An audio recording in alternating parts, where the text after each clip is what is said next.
बिस्मिल्लाहिर्रहमानिर्रहीम। I am Shahzad और आप देख रहे हैं मेरा YouTube channel physics by Shahzad. जैसे कि आप जानते हैं कि इस वक्त हम सेकंड ईयर फिजिक्स का कोर्स स्टडी कर रहे हैं। तो आज के लेक्चर के अंदर हम बहुत ही इंपॉर्टेंट टॉपिक गाजिस लॉ को स्टडी करेंगे। सेकंड ईयर फिजिक्स के अंदर ये बहुत ही इंपॉर्टेंट टॉपिक है और साथ ही साथ इसकी जो इम्पोर्टेंस है वो आपको आगे भी बहुत ही यूज होगी, क्योंकि जो गाजिस लॉ है ये जब आप बीएससी में जाते हैं या एमएससी कर रहे होते हैं तो तभी इसकी जो है ये डिफरेंट एप्लीकेशंस के अंदर ये यूज हो रहा होता है। तो अगर आपकी जो बेसिक्स है, अगर बेसिक्स स्ट्रॉन्ग होती है तो देन आप जो कॉम्प्लेक्स प्रॉब्लम्स है आगे जाके जो एमएससी या बीएससी वगैरह में आते हैं तो आप इजीली उनको सॉल्व कर सकते हैं। ठीक है। सो आज के इस लेक्चर के अंदर हम इसको कंप्लीट डिस्कस करेंगे, इसकी डेफिनेशन, इसकी मैथमेटिकली फॉर्म और साथ ही साथ इसकी एक इम्पोर्टेंट एप्लीकेशन को डिस्कस करेंगे। सो वीडियो को लास्ट तक लाजमी देखिएगा ताकि आप इसे कंप्लीटली अंडरस्टैंड कर सकें। तो चलें स्टार्ट करते हैं गाजिस लॉ को। अब देखिए गाजिस लॉ बेसिकली होता क्या है। गाजिस लॉ ये तो इसकी डेफिनेशन है कि the total electric flux through any close surface is equal to 1 over epsilon naught times the total charge enclosed in it. ठीक है। तो गाजिस लॉ बेसिकली इसका पर्पस क्या है, ये क्यों यूज किया जाता है। जो Gauss's law, first of all जो गाजिस लॉ होता है वो क्लोज्ड सरफेस के लिए होता है। ठीक है। और उसके बाद ये है कि जो गाजिस लॉ है ये इलेक्ट्रिक फ्लक्स को कैलकुलेट करने के लिए यूज किया जाता है और इलेक्ट्रिक फील्ड इंटेंसिटी को कैलकुलेट करने के लिए यूज किया जाता है। वो कैसे यूज किया जाता है, देखें अगर हमारे पास डिफरेंट कंडीशंस होती हैं, डिफरेंट चार्ज डिस्ट्रीब्यूशन होते हैं। फॉर एग्जांपल हमारे पास कोई भी इनफिनाइट शीट है, ठीक है, एक शीट ऑफ चार्ज है, या हमारे पास कोई भी एक स्फीयर है, और या हमारे पास कोई भी होती है डिफरेंट ऑपोजिटली चार्ज प्लेट्स होती हैं। ठीक है।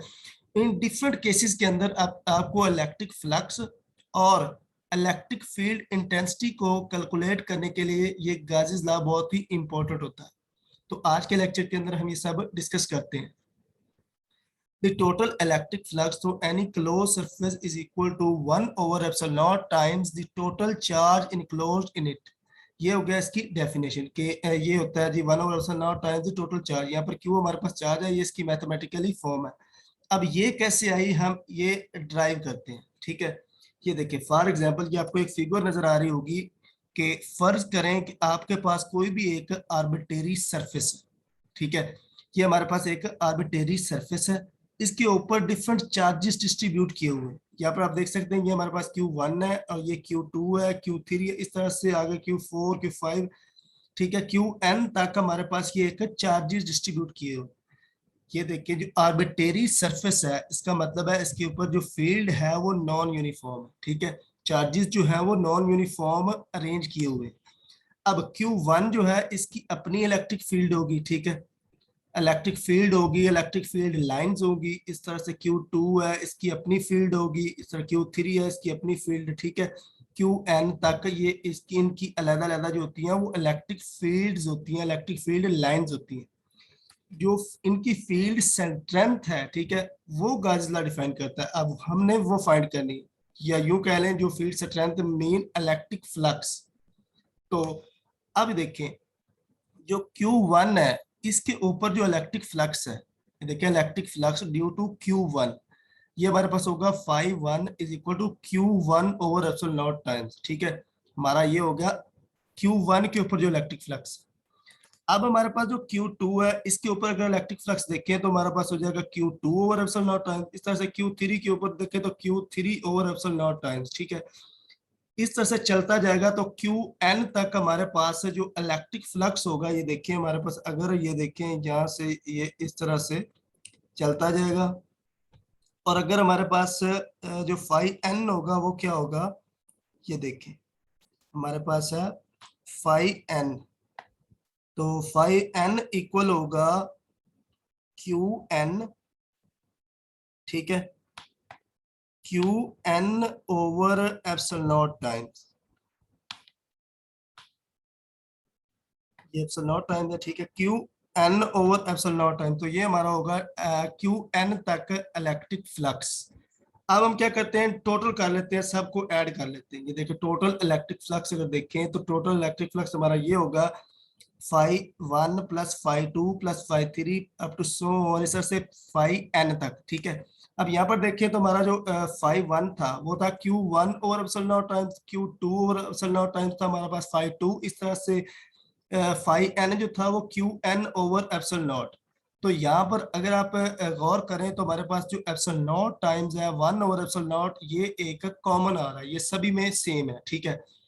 तो इसको हम कॉमन ले लेते हैं, 1 ओवर एप्सिलॉन नॉट टाइम्स, ये हमारे पास कॉमन आ गया। और इसके बाद बाकी जो हमारे पास है Q1 Q2 Q3 और Q4 इस तरह से Qn तक, ये हमारे पास है चार्जेस। तो ये हम इसके साथ मल्टीप्लाई हो जाएंगे। तो यहाँ पर देखें तो हमारे पास है Q1 Q2, इसका मतलब ये डिफरेंट चार्जेस है। अगर हम डिफरेंट चार्जेस को सम अप करके एक इसको कैपिटल Q के साथ रिप्लेस करें, कि यानी कि हमारे पास टोटल जो चार्ज है वो Q है, तो हम इसके कैपिटल Q लिख सकते हैं। तो इसका मतलब होगा 1/(ε)0 times the total charge Q, ये हमारा आ गया electric flux, total electric flux. तो यही हमारा गाउस लॉ। तो ये हमने इसकी मैथमेटिकली फॉर्म ड्राइव कर ली। तो आगे हम डिस्कस करते हैं इसकी इंपॉर्टेंट एप्लीकेशंस, ये डिफरेंट एप्लीकेशंस में यूज होता है। ये देखिए हमारे पास ये देखिए different symmetric charge distribution, different charge distribution के ऊपर ये गजला यूज किया होता है। अब चार्ज डिस्ट्रीब्यूशन कहाँ पर भी हो सकती है, वो स्फीयर पे हो सकती है, वो ये देखिए होलो चार्ज स्फीयर हो सकता है, इनफिनाइट शीट ऑफ चार्ज हो सकता है, ऑपोजिटली चार्ज प्लेट्स हो सकती हैं। तो अब हम डिस्कस करते हैं फर्स्ट हमारी जो होलो चार्ज स्फीयर, ये देखें इलेक्ट्रिक फ्लक्स या electric field intensity due to hollow charge sphere. हमने एक होलो चार्ज स्फीयर हमारे पास मौजूद है, ठीक है। एक होलो चार्ज स्फीयर जो मौजूद है, इसके ऊपर हमने फाइंड करनी है इलेक्ट्रिक फील्ड इंटेंसिटी या इलेक्ट्रिक फ्लक्स। तो वो हम डिस्कस करते हैं। ये देखिए ये फिगर आपको नजर आ रही है, यहाँ पर देखें तो हमारे पास एक है स्फीयर, ठीक है। अब हम करते क्या होते हैं, अभी किसी भी पॉइंट के ऊपर स्फीयर के अंदर किसी भी ये डिफरेंट चार्जेस जो है ये सरफेस के ऊपर हमने डिस्ट्रीब्यूट किए हुए हैं, ठीक है। ये आपको ये पॉजिटिव चार्जेस नजर आ रहे हैं, ये हमने सरफेस के ऊपर डिस्ट्रीब्यूट किए हुए हैं। तो हमने फाइंड करनी है इलेक्ट्रिक फील्ड इंटेंसिटी। तो इलेक्ट्रिक फील्ड इंटेंसिटी को फाइंड करने के लिए देखिए हमारे पास ये जो सरफेस आपको नजर आ रही है ये बीच में, ठीक है। ये वाली जो सरफेस है ये वाली, ये हमारे पास है गाशियन सरफेस, ठीक है, गाजियन सरफेस। ये हम क्यों ड्रा करते हैं, गाजियन सरफेस एक इमेजिनरी सरफेस होती है जो कि हम ड्रा करते हैं इलेक्ट्रिक फील्ड को फाइंड करने के लिए, इलेक्ट्रिक फील्ड इंटेंसिटी को। तो यहाँ पर हमने करना होता है इलेक्ट्रिक फ्लक्स फाइंड। तो यहाँ पर आप देखें तो हमारा जो ये गाशियन सरफेस है यहाँ पर कोई चार्ज नहीं, क्योंकि चार्ज जो हमने डिस्ट्रीब्यूट किया हुआ है वो स्फीयर के ऊपर है। ये आपको नजर आ रहा होगा कि स्फीयर के ऊपर चार्ज डिस्ट्रीब्यूट किया हुआ है। अब जब सरफेस के ऊपर चार्ज ही नहीं है, जो गाशियन सरफेस हमने ड्रा की है उसमें चार्ज ही नहीं है, तो इसका मतलब है वहां पर तो इलेक्ट्रिक फील्ड जीरो है, इलेक्ट्रिक फील्ड इंटेंसिटी ही नहीं है, ठीक है। तो वो हम मैथमेटिकली अभी ड्राइव कर लेते हैं। ये देखें ये जो हमारा स्फीयर है इसमें हम देखें तो ये स्फीयर एक होलो स्फीयर है। होलो का मतलब होता है खाली, तो इसमें कोई चार्ज नहीं है इसके अंदर, ठीक है।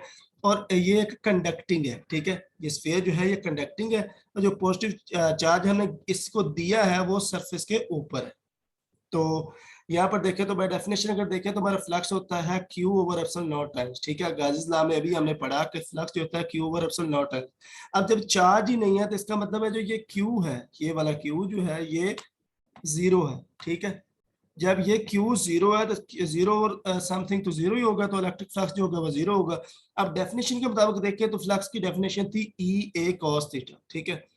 ई ए हमारे पास ये इलेक्ट्रिक फील्ड इंटेंसिटी है, ठीक है, ए एरिया। जब देखें तो हमारे पास चार्ज जब जीरो है तो इसका मतलब इलेक्ट्रिक फील्ड इंटेंसिटी भी जीरो, तो यहाँ पर ई भी जीरो होगी, तो ये फ्लक्स तो यहाँ पर जीरो होगा। तो जब हम इन दोनों को कंपेयर करेंगे इस इक्वेशन को, ठीक है, जब दोनों इक्वेशन को कंपेयर करेंगे तो ओवरऑल जो रिजल्ट हमारा आता है वो इलेक्ट्रिक फील्ड जीरो आती है, क्योंकि चार्ज ही नहीं है, ठीक है। ये हमारी थी इसकी फर्स्ट एप्लीकेशन। तो इसमें हमने ये देखा कि हमने इलेक्ट्रिक फ्लक्स और इलेक्ट्रिक फील्ड इंटेंसिटी फाइंड की, तो वो इसमें जीरो थी। अब जो नेक्स्ट एप्लीकेशंस है उसमें हम इलेक्ट्रिक फील्ड इंटेंसिटी फाइंड करेंगे, वो जीरो नहीं होगी क्योंकि वो उसकी डिफरेंट कंडीशंस होंगी, तो वो हम नेक्स्ट लेक्चर के अंदर डिस्कस करेंगे।